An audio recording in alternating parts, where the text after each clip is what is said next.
Bonjour Laure, tu as 50 ans, mariée, 2 enfants. Tu as été diagnostiquée bipolaire à l'âge de 22 ans et tu exerces un métier d'auxiliaire de vie. Comment as-tu découvert ta bipolarité? Eh bien, en fait, c'est suite un petit peu à une errance au niveau des psychiatres. J'ai cherché un psychiatre avec qui ça passait. Et puis, en parlant avec lui, en fait, il a su identifier, enfin, comment dire, les symptômes, parce que je lui ai parlé que j'avais des phases où j'étais prête, voilà, j'étais la plus forte, la plus efficace, etc. Et qu'il y avait des périodes où vraiment j'étais pas bien, je voulais pas bouger, voilà, j'étais vraiment, comme on dit, en bas, quoi. Et suite à ça, il a approfondi justement au fil des séances, bien creuser, bien me comprendre et bien détailler chaque phase. Et c'est là où il m'a dit je pense que, enfin, à mon fond intérieur, je suis pratiquement certain il s'agit de la bipolarité. Et suite à ça, je lui ai posé des questions. Et bon, voilà, de fil en aiguille, il a affiné son diagnostic et il est arrivé à la conclusion que c'était réellement ça. Le diagnostic s'est accompagné d'un traitement médical. A-t-il amélioré le cycle de ta maladie? Au départ, pas trop parce que j'ai pas pris mon traitement au départ au sérieux, c'était tout nouveau et puis bon, pour moi c'était pas trop grave. Et puis avec le temps, je me suis aperçue que c'était important, donc j'ai réellement pris le traitement à cœur, j'ai suivi exactement les traitements comme il fallait. Et oui, ça a amélioré. Je me suis aperçue que j'avais toujours ces phases, mais beaucoup plus faciles à supporter, plus faciles à apprivoiser. Et qu'en plus de ça, je me suis aperçue que chaque fois qu'une crise venait, j'arrivais à identifier les symptômes. Les traitements pour soigner la bipolarité sont complexes. As-tu appris à mieux les connaître et de quelle manière? Oui, les traitements, il est un peu cherché au début, hein, la molécule qui serait efficace en ce qui me concerne. Parce que j'avoue au début qu'il y a eu des traitements qui étaient un peu forts, qui avaient tendance à me laisser un peu sur le carreau. Puis au fur et à mesure, on a cherché, on a trouvé le bon traitement. Et j'ai pas pensé à lui poser la question sur leur finalité, à rentrer dans les détails réellement. Pour moi, ce qui comptait le plus, c'était le résultat. Peux-tu détecter les signes qui te mènent tantôt vers une phase dépressive, tantôt vers une phase maniaque? Pas toujours, souvent, je veux dire, j'arrive à savoir, alors parce que je connais. L'important, c'est que j'ai toujours écouté mon entourage, justement, qui me disait t'es pas bien, il y a quelque chose qui va pas. Et c'est à ce moment-là que j'ai associé des symptômes qu'on me faisait remarquer à la bipolarité. Et j'ai remarqué, oui. Alors, en ce qui concerne les phases hautes, j'ai tendance à parler beaucoup, très vite. Je n'écoute pas les autres. J'ai l'impression que j'ai la solution à tous les soucis, etc. Que tout va aller pour le mieux, voilà, je suis la meilleure, que tout le monde va m'écouter, etc. Par contre, quand je suis en phase basse, c'est tout l'inverse. C'est-à-dire que personne ne va m'écouter, je suis la plus nulle, je vais rester en retrait. Parfois même, il m'arrive de carrément ne pas aller vers les gens, de ne pas répondre à leurs sollicitations. Et à ce moment-là, je sais que je suis down. Voilà, c'est ma façon à moi de repérer. D'accord. À ton avis, est-il possible de cumuler une vie de bipolaire et une vie professionnelle? Alors oui, c'est tout à fait possible. C'est compliqué. C'est compliqué, ça prend de l'énergie. Mais oui, je dirais même que quelque part, c'est ce qui permet justement de ne pas sombrer. C'est important de garder un lien social. C'est une façon de garder, d'une manière un peu forcée, mais de garder un lien social. Est-ce qu'il faut être stabilisé ou est-ce que c'est en travaillant qu'on parvient à la stabilisation ou les deux à la fois? Je pense que c'est un tout, c'est-à-dire que il faut avoir un traitement, mais il faut aussi soi-même vouloir tout faire dans ce sens-là pour être stabilisé justement, c'est-à-dire essayer un peu justement de se forcer en se disant que le traitement ça fait pas tout en fait. Le regard de l'extérieur est parfois difficile à supporter. Quelle aide ou quel soutien souhaiterais-tu avoir? Alors oui, le regard de l'extérieur est souvent difficile parce que les gens ne comprennent pas, comme beaucoup de maladies, si on ne la voit pas, on ne la comprend pas.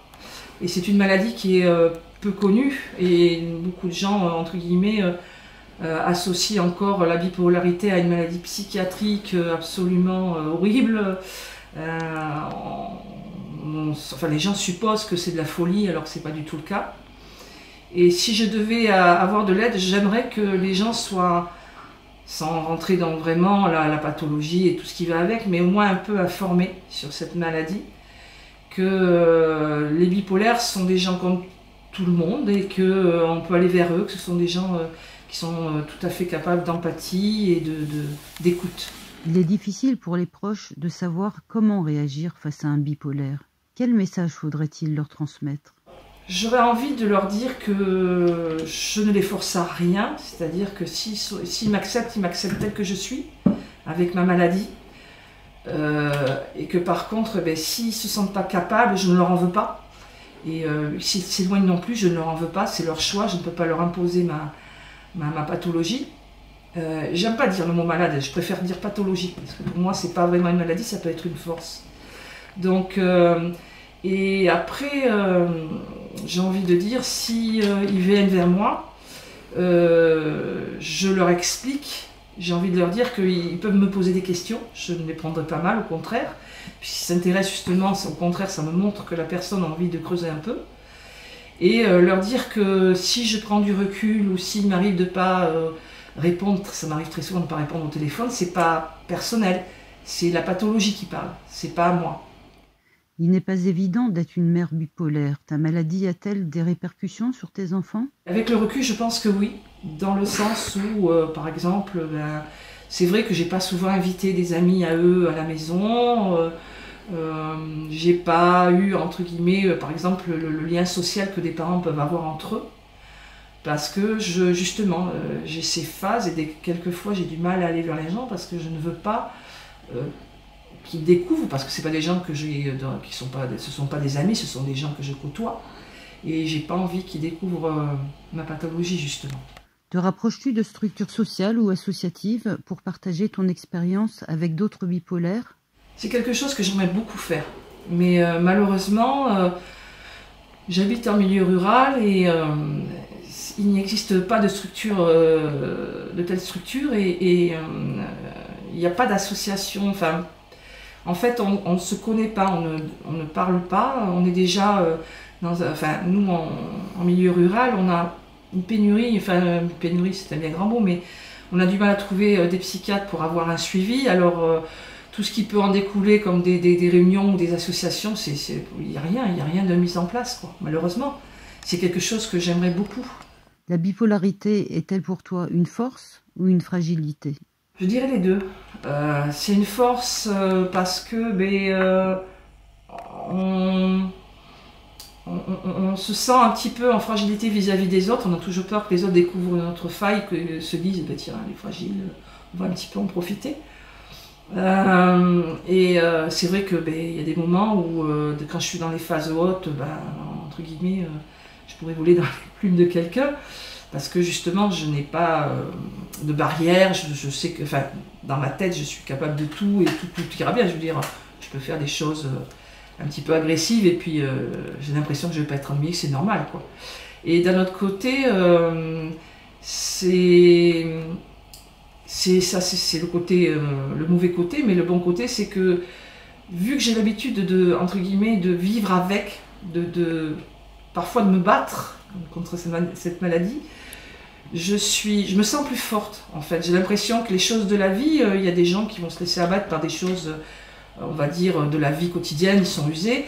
Et du coup, le fait de devoir vivre avec ça, de devoir se battre, on a un moral plus combatif. Voilà. Donc on absorbe les choses plus facilement. Et du coup, on fait preuve davantage d'empathie vis-à-vis des gens.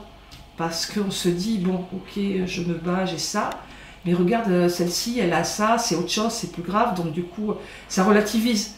Donc c'est à la fois une force et une faiblesse. Enfin moi, c'est mon ressenti. Enfin, si tu devais capitaliser sur tes forces, quels sont les rêves que tu aimerais réaliser ? Déjà être heureuse, tout simplement.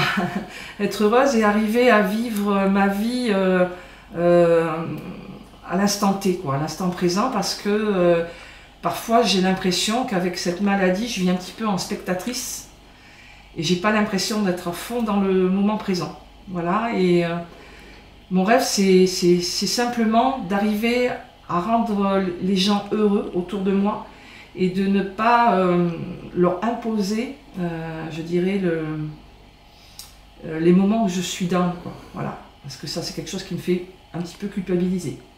Et s'il y aurait d'autres rêves? Ah, d'autres rêves, je pense que c'est comme beaucoup de gens, comme les gens, entre guillemets, comme on dit, normaux, alors que bon, on est tout à fait normal hein, quand on est bipolaire. Je dirais, avoir, ma foi, aller dans les îles, des choses comme ça, quoi.